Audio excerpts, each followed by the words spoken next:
আপনি যদি ঢাকার এই ব্যস্ত শহরে কোলাহলে ক্লান্ত, ঢাকার ট্রাফিক, কাজের চাপ আর বাসা থেকে অফিস, আবার অফিস থেকে বাসা, লাইফে যদি মনে হয় সবকিছু বোরিং হয়ে গেছে আর আপনার যদি একটু লাইফে রিফ্রেশমেন্টের প্রয়োজন হয়, তাহলে আজকের ভিডিওটা আপনার জন্যই। ভাবতে পারেন মাত্র 40 টাকা দিয়ে আপনি ঘুরে আসতে পারেন এমন একটা জায়গায় যেখানে শান্তি রয়েছে, আবার ছবি তোলার জন্য পারফেক্ট ভিউ রয়েছে। আর সেই জায়গাটি হলো উত্তরা কায়াকিং, যেটা উত্তরা দক্ষিণ এবং উত্তরা সেন্টারের মাঝে অবস্থিত। প্রথমে মিরপুর 10 নম্বর থেকে মেট্রো দিয়ে চলে আসবেন উত্তরা দক্ষিণে, জনপ্রতি পড়বে 40 টাকা করে। সেখান থেকে সামান্য হাঁটার পরে দেখবেন কায়াকিং স্পট রয়েছে। এখানে ঢোকার জন্য আলাদা কোনো এন্ট্রি ফির প্রয়োজন নেই।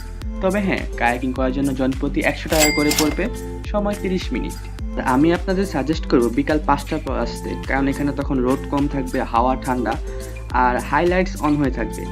আর চেষ্টা করবেন উইকেন্ড অথবা হলিডেতে না আসার জন্য, কেননা তখন প্রচুর ভিড় থাকে।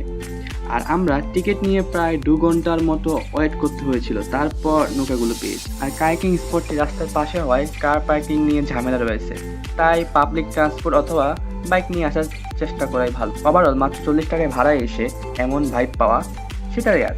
বাজেট কম, টাইম কম, এমনকি কুইক রিফ্রেশমেন্ট এর জন্য কায়াকিং উত্তর একদম পারফেক্ট একটা স্পট।